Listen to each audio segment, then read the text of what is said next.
اعوذ باللہ من الشیطان الرجیم بسم اللہ الرحمن الرحیم صلی اللہ علیہ وآلہ وسلم۔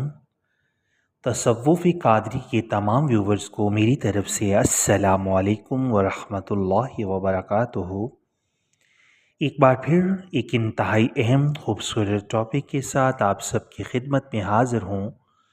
ہم ہیں آپ کے خادم، آپ کے نوکر اور مرشد کریم کے در کے ادنا سے گدا ساجد علی قادری امیری۔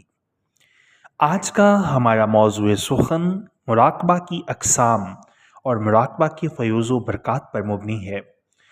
ٹاپک کی طرح بڑھنے سے پہلے آپ سب سے ہمیشہ کی طرح انتہائی ادب کے ساتھ گزارش کروں گا کہ اگر آپ اس چینل پر نئے ہیں تو اپنے اس چینل کو ضرور سبسکرائب کر لیں، بیل آئیکن پر کلک کر کے آل نوٹیفیکیشن پر کلک کرنا مت بھولیے گا۔ سامعین محترم، 4 قسم کا مراقبہ 4 مقامات پر ہوتا ہے۔ نمبر 1 مراقبہ شریعت، نمبر 2 مراقبہ ملکوت، نمبر 3 مراقبہ جبروت، نمبر 4 مراقبہ لاہوت۔ مراقبہ شریعت کا تعلق اطاعت و عبادت اور مشاہدہ ناسوت سے ہے۔ اس میں صاحب مراقبہ مقام ناسوت کو دیکھتا ہے، دنیا کو دیکھتا ہے۔ جیسے بہت سے لوگ دنیا کی طلب میں بہت سارے اسم اللہ کا ورد دھیان لگا کر ایک مقام پر بیٹھ کر کرتے ہیں، لیکن ان کی طلب صرف دنیا ہوتی ہے۔ سامعین محترم، مراقبہ ملکوت کا تعلق ورد و وظائف اور مشاہدہ ملکوت سے ہے۔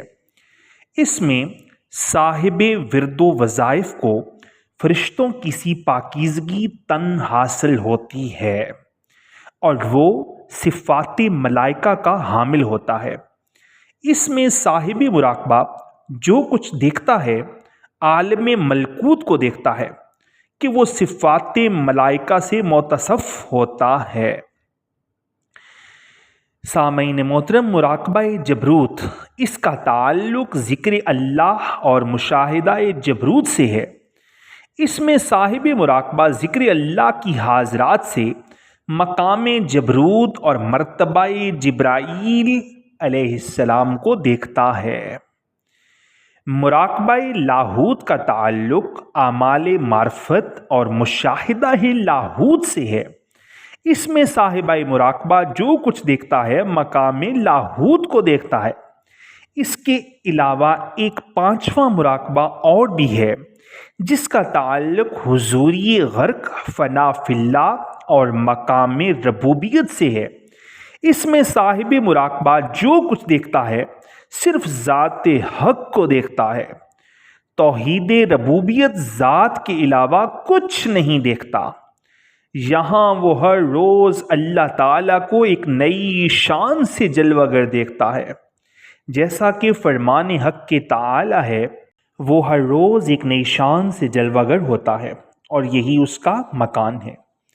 سامعین محترم، مراقبہ کئی طرح کا ہوتا ہے۔ نمبر 1 مراقبہ عام، نمبر 2 مراقبہ خاص، نمبر 3 مراقبہ خاص الخاص، نمبر 4 مراقبہ عکس، نمبر 5 مراقبہ عشق، نمبر 6 مراقبہ محبت، نمبر 7 مراقبہ فنا فی اللہ بقا باللہ، غرق توحید کہ نہ خبر رہے اپنی، نہ مخلوق کی اور نہ منزل و مقام کی، مکمل طور پر غرق فی التوحید۔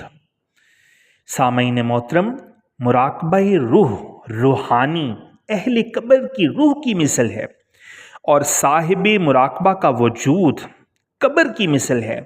صاحب مراقبہ کی روح پل بھر میں زمین و آسمان، عرش و کرسی اور لوح و قلم سے بالا تر مقامات کی سیر کرنے کے بعد اس کے وجود میں اس طرح لوٹ آتی ہے کہ جس طرح کہ کسی روحانی انسان کی روح قبر میں لوٹتی ہے۔ سامعین محترم، مراقبہ 3 قسم کا ہوتا ہے: مبتدی، متوسط اور منتہا۔ مبتدی مراقبہ یہ ہے کہ صاحب مراقبہ ذکر فکر میں اس قدر غرق ہو جائے کہ اگر کوئی تلوار سے اس کا سر گردن سے جدا کرنا چاہے تو نہ لرزے نہ جنبش کرے۔ اشتغال اللہ میں اس درجے کا استغراق بھی ابتدائی و خام مرتبہ ہے۔ متوسط مراقبہ یہ ہے کہ صاحب مراقبہ جب ذکر فکر سے مشاہدہ و معرفت الہی میں غرق ہو تو ایک ہی مراقبہ میں کئی سال اس طرح گزار دے کہ اسے خبر نہ رہے موسم گرما کی اور نہ ہی موسم سرما کی، اور جب کئی سالوں بعد مراقبہ سے باہر آئے تو اسے ایسا لگے کہ گویا پل بھر کا وقفہ بھی نہیں گزرا۔ اس قسم کا مراقبہ بھی عام ہے۔ منتہا مراقبہ یہ ہے کہ صاحب مراقبہ ذکر فکر کی بجائے ذات حق کا تصور کرتا ہے تو ذات حق سے اس قدر نور پھوٹتا ہے کہ ذات حق کا ہر ذرہ نور وحدت کا دریا بن جاتا ہے اور صاحب مراقبہ اس میں غوطہ زن ہو کر ڈوب جاتا ہے۔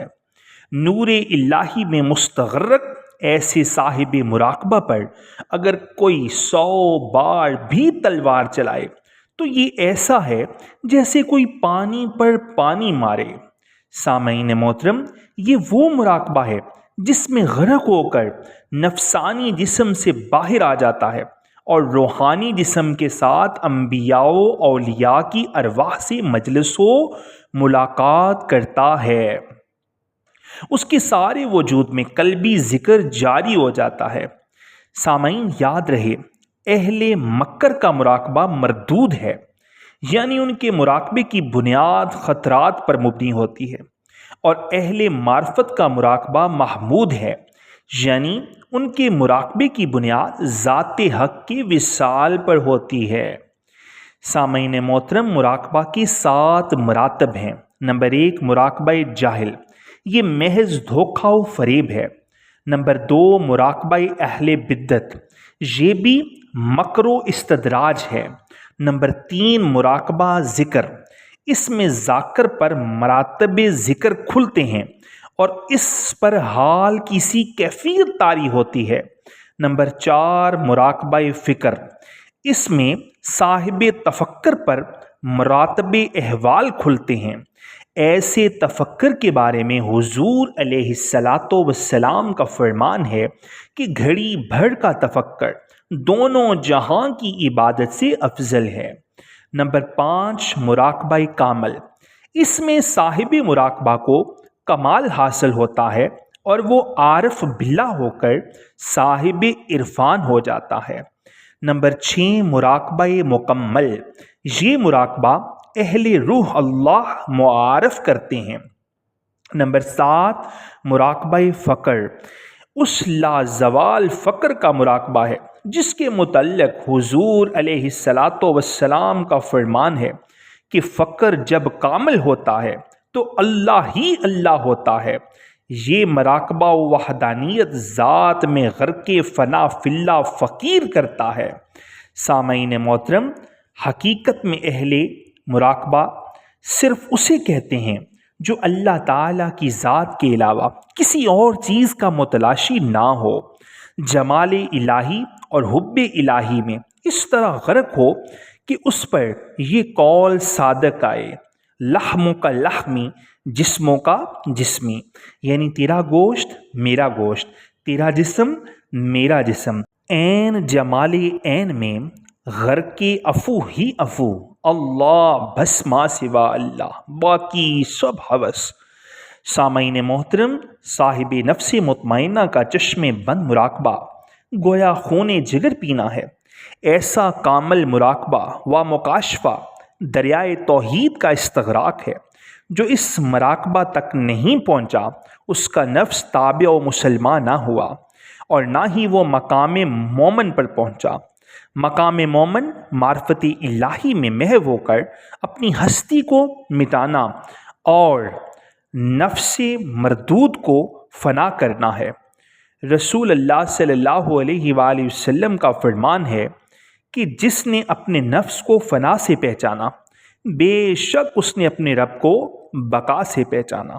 سامعین محترم، اگر 12,000 صاحب دعوت، صاحب ورد و وظائف، تسبیح و خواں جمع ہو جائیں تو ایک صاحب مذکور الہام کے مرتبے کو نہیں پہنچ سکتے، اور اگر 12,000 صاحب مذکور الہام جمع ہو جائیں تو ایک صاحب استغراق مراقبہ کے مرتبے کو نہیں پہنچ سکتے، اور اگر 12,000 صاحب استغراق مراقبہ جمع ہو جائیں تو ایک فنا فی اللہ فقیر کے مرتبے کو نہیں پہنچ سکتے کہ غرق فی التوحید مواحد کو دونوں جہاں میں دائمی حیات نصیب ہوتی ہے، اور وہ اس مقام پر ہوتے ہیں کہ اللہ ما سوا باقی سب ہوس۔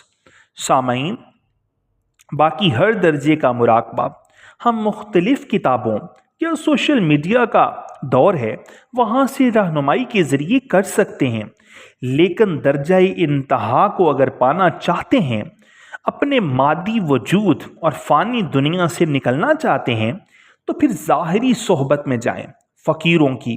اسی مقام تک مخلوق خدا کو لے جانے کی تمنا لیے ہم سوشل میڈیا کے پلیٹ فارم کو استعمال کر رہے ہیں۔ مالک کریم ہمیں سمجھنے کی توفیق عطا فرمائے۔ اگلی آنے والی ویڈیو تک کے لیے اپنے اس خادم کو، اپنے اس نوکر کو اجازت دیجیے۔ اللہ نگہبان، فی امان اللہ۔ سامعین محترم، اللہ کریم میرا بولنا اور آپ کا سننا اپنی پاک بارگاہ اقدس میں قبول و منظور فرمائے۔ وصلی اللہ تعالی علی حبیبہ خیر خلقہ نور عرشہ وزینت فرشہ سیدنا محمد وعلی آلہ واصحابہ واولیاء امتہ اجمعین الی یوم الدین۔